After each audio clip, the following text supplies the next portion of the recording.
Oke semua, berjumpa lagi bersamaku Jaka Doktrin Marsoid. Jadi di kesempatan kali ini agak sedikit berbeda karena kenapa? Jadi di kesempatan kali ini izinkan aku untuk berbagi tips tentang cara aku mengatur keuangan aku pribadi. Ya, langsung saja ke slide presentasinya. Ya, di sini slide presentasinya berjudul tentang cara aku mengatur keuangan diriku pribadi dan disajikan oleh aku sendiri, ya, namaku Jaka Doktrin Marsoid. Langsung saja kita ke slide yang nomor 2.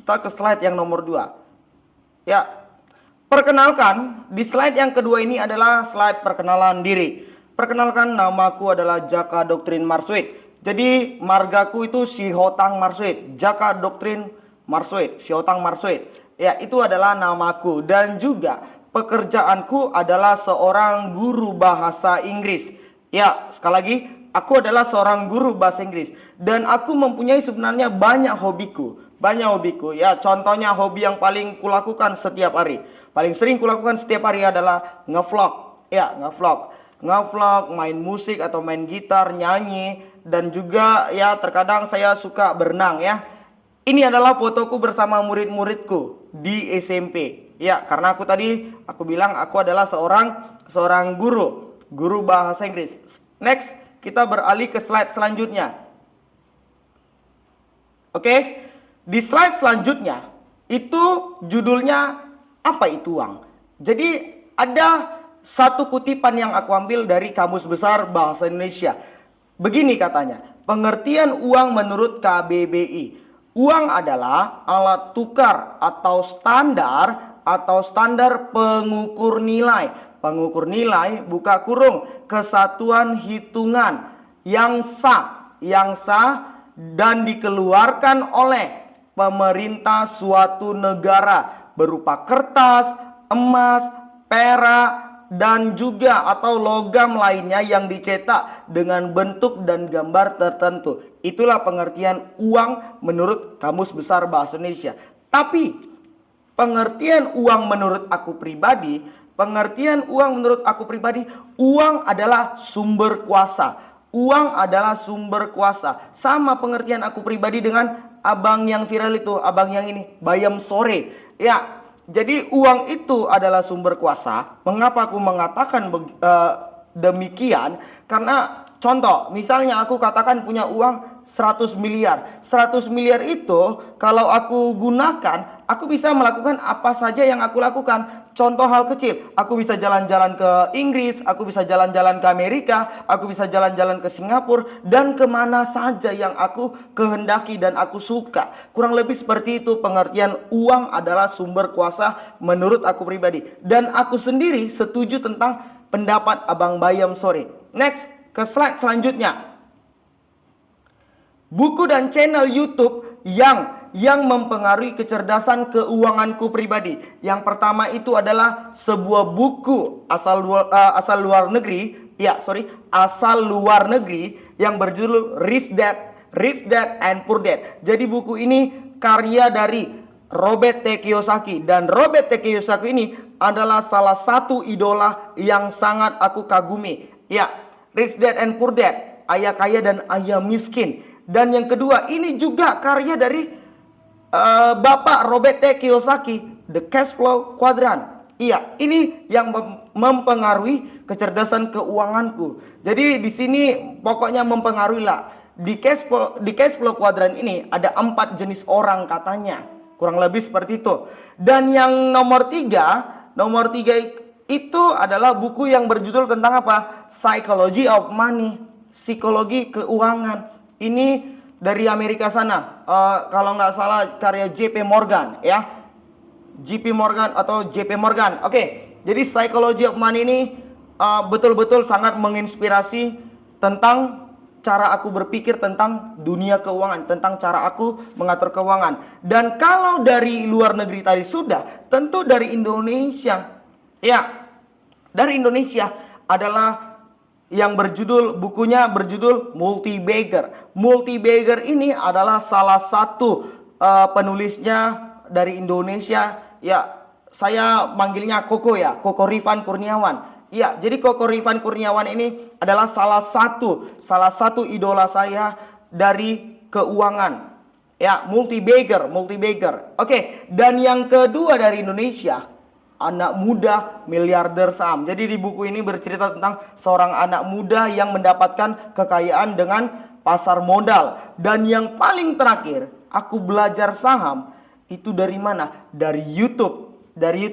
Nama channel YouTube-nya adalah Saham Dari Nol. Saham Dari Nol ini kalau nggak salah berdiri 2 tahun yang lalu, waktu masa-masa COVID ya. Jadi Saham Dari Nol ini betul-betul pengetahuan yang sangat mahal. Seharusnya ini Saham Dari Nol ini adalah pengetahuan premium dan harus berbayar, tapi dikeluarkan secara gratis oleh YouTuber dari Saham Dari Nol. Saya lanjut. Ya, jadi itulah yang mempengaruhi kecerdasan keuangan. Ada 6. Rich Dad and Poor Dad, The Cash Flow Quadrant, Psychology of Money, Multi Bagger, anak muda miliarder saham, dan yang terakhir dari YouTube Saham Dari Nol. Itulah dia. Oke. Judulnya saja sudah cara aku mengatur keuangan. Inilah judulnya yang paling penting. Tadi itu cuma apa? Cuma sekedar berbagi doang. Cuma sekedar apa bisa dibilang ya, tambah-tambahan atau bunga-bunganya. Ya, contoh, seandainya gajiku 1 juta, faktanya lebih. Faktanya lebih. Seandainya gajiku 1 juta dengan rincian seperti ini. Oke. Rincian yang pertama, makan selama 1 hari, pagi dan siang. Loh, malam kenapa nggak masuk? Karena saya malam makannya bersama keluarga atau orang tua. Ya, makan 1 hari itu saya asumsikan 20.000 per hari. Kali 26. Kenapa 26? Ibarat saja 1 hari sama dengan 30 hari. Maka 4 hari kan minggunya. Minggu itu ada 4 hari ya. Minggu 4 hari maka dikurang. 30 dikurang 4 sama dengan 26. Oke, jadi totalnya yang harus saya keluarkan untuk makan saja pagi dan siang sebesar 520.000. Kenapa nggak dibontot saja Bang Messi? Kenapa nggak dibontot saja? Karena saya malas.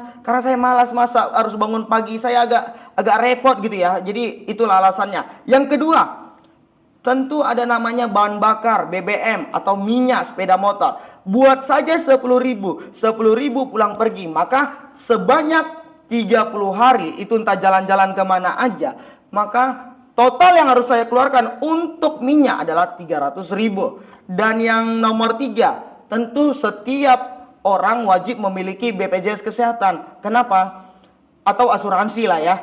Ya, kenapa? Karena saya nggak tahu, kalau menurut saya pribadi, saya harus memiliki BPJS Kesehatan atau asuransi. Kenapa? Saya nggak tahu, entah kedepannya saya entah sakit, entah kenapa gitu, tapi jauh-jauh lah. Maka harus punya namanya asuransi. Asuransi itu saya bayar tiap bulan iurannya 150.000 dan juga ditambah biaya admin 2.500 yang saya bayar tuh.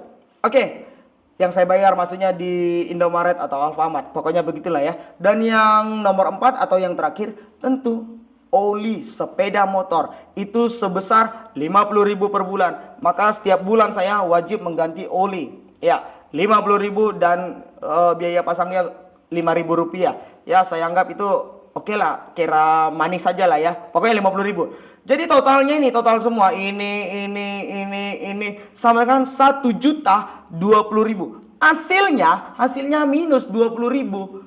Hasilnya minus 20.000. Tentu minus 20.000 kalau dia gajiku sebulan, tapi faktanya lebih. Oke, next slide selanjutnya berarti minus 20.000.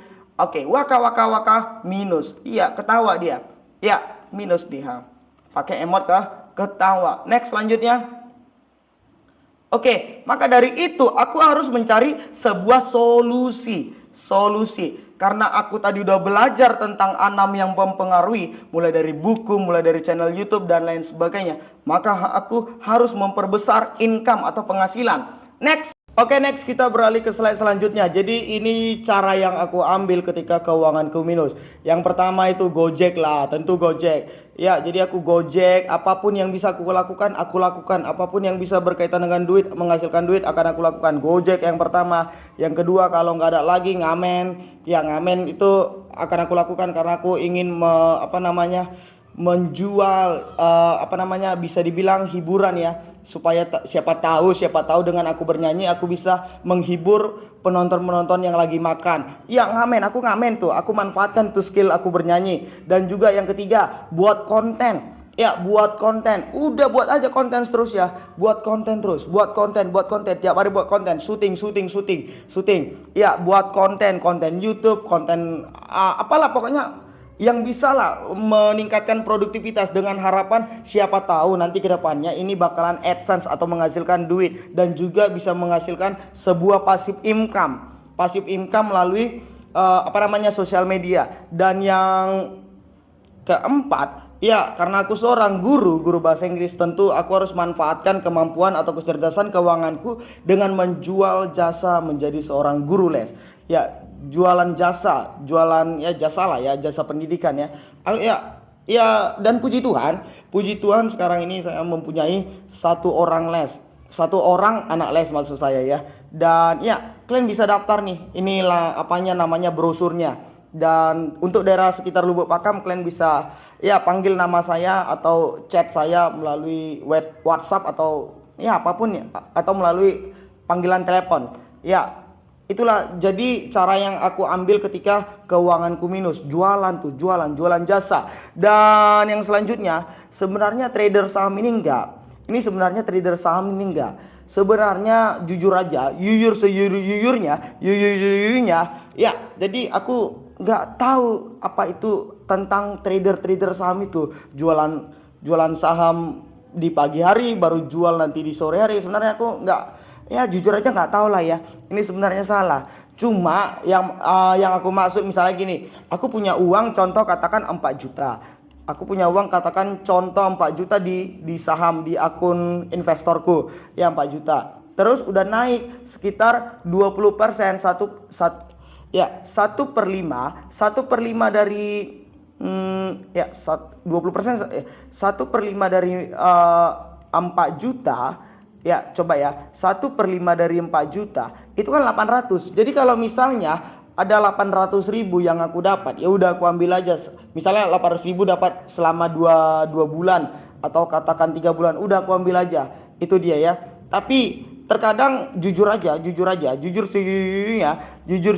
itulah pokoknya. Ya jujur sejujurnya. Jadi kadang aku ini nggak konsisten juga gitu di pola hidup. Kadang gini, udah dapat 800.000, kadang aku tarik ya, fungsinya untuk apa? Kadang untuk aku invest ke sarana dan prasarana di bidang YouTube. Contohnya kayak apa? Contohnya misalnya kayak ini mic, contohnya kayak apa? Kayak pen tablet yang aku pakai ini, dan contoh lainnya lah, contohnya gitulah. Kadang aku beli untuk sarana dan prasarana YouTube yang bisa menunjang aktivitasku setiap hari. Jadi seperti itu kurang lebih ya. Ya. Dan yang terakhir, kalau aku misalnya betul-betul gagal, betul-betul hancur, betul-betul tertekan, betul-betul depresi, dan betul-betul apalah pokoknya, ya cara yang aku ambil mau nggak mau, dan ya ini memang sangat memalukan, ya aku minta duit sama orang tuaku. Ya jujur aja, orang tuaku itu kedua orang tuaku pekerjaannya PNS dan bisa dibilang gajinya lumayan. Jadi cara yang terakhir ini cara putus asa yang akan aku lakukan. Itulah, minta bantuan ke orang tuaku, minta bantuan berupa ya mungkin duit, mungkin nasihat dan lain sebagainya ya.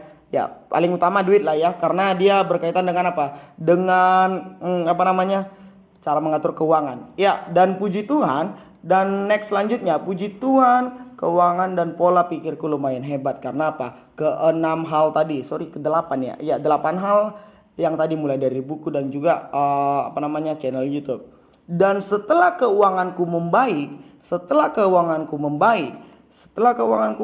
dan aku buat contoh pemisalan itu, gajiku adalah 1,5 juta per bulan dengan rincian yang tadi, makan 520.000, minyak 300.000, asuransi kesehatan 100 polis sepeda motor 50.000, dan totalnya 1.020.000 tadi kan. Dan sisanya kalau dia 1,5 juta, maka aku invest ke saham 480.000. Dan ya bisa dibilang mudah-mudahan aku konsisten dengan pola hidupku, dengan komitmen yang aku bangun dari dalam hatiku. Ya mudah-mudahan 500.000 aku tanam tuh, aku simpan itu ke ke akun investorku sebanyak kurang lebih 400 atau sampai 500.000 setiap bulan. Maka biar banyak biar bertumbuh, biar terjadi compounding interest. Itu dia. Ya, selanjutnya kita beralih ke slide nomor 11. Ya, idolaku adalah seorang Warren Buffett. Ya, tentu siapa yang nggak kenal Warren Buffett ya. Jadi saya kutip dari idolaku ya. Namanya Warren Buffett, investor tersukses asal Amerika Serikat. Ya, katanya begini, jangan simpan apa yang tersisa setelah dibelanjakan. Akan tetapi belanjakan apa yang tersisa setelah menabung. Itu artinya kalau saya tangkap berarti kakek Warren Buffett atau opung Warren Buffett menyarankan bahwa kita harus menyisihkan uang kita terlebih dahulu daripada mengonsumsinya atau membudgetingnya. Slide selanjutnya, kesimpulan dan sebagai penutup. Kesimpulan yang aku ambil ini aku buat. Aku nggak tahu aku akan menjadi kaya atau miskin di kemudian hari. Itu semua tergantung kehendak Tuhan atau sesuai dengan kehendak Tuhan. Akan tetapi sebuah kecerdasan keuangan akan membawa diriku menjadi sejahtera, minimal sejahtera, meskipun aku bukanlah seorang pegawai negeri sipil atau aparatur sipil negara. Ya, jadi aku percaya bahwa orang yang cerdas keuangan itu lebih baik daripada orang yang gajinya banyak, gajinya besar, tapi royal atau tidak punya kecerdasan keuangan. Ya, saya ulang ya. Ya, ada beberapa hal yang aku percaya. Kecerdasan keuangan itu jauh atau sangat lebih hebat daripada orang yang gajinya besar namun royal dan tidak memiliki perencanaan keuangan atau kecerdasan keuangan. Ya, jadi itulah dia kesimpulan saya. Walaupun seandainya siapa tahu, tapi jauh-jauh lah. Seandainya saya bukanlah seorang PNS, walaupun saya guru, seandainya saya honorer terus, itu seandainya saya terjadi seperti itu, tapi jauh-jauh lah nggak terjadi ya. Seandainya itu terjadi, saya dari muda akan menyiapkan aset saya sebagai passive income saya yang akan memenuhi kebutuhan saya di kemudian hari. Ya, yang akan memenuhi kebutuhan saya di kemudian hari. Itulah yang itulah yang saya percaya bahwa kecerdasan uang itu sangat penting. Meskipun saya bukan seorang ekonom, meskipun saya bukan seorang yang terlalu pintar akuntansi, dan ya basic saya bahasa Inggris. Saya mana ngerti tentang keuangan. Cuma yang mempengaruhi itu karena keadaan yang menekan saya sehingga saya menjadi seorang yang cerdas keuangan. Ya, saya rasa seperti itu untuk video kali ini. Jikalau kalian suka, kalian boleh subscribe. Jikalau banyak kekurangannya atau ada yang kurang atau ada yang bisa dibilang yang nggak bagusnya, boleh di komen di link bawah ini, boleh di komen. Dan juga saya mohon maaf, sampai jumpa di video selanjutnya. See you, bye bye.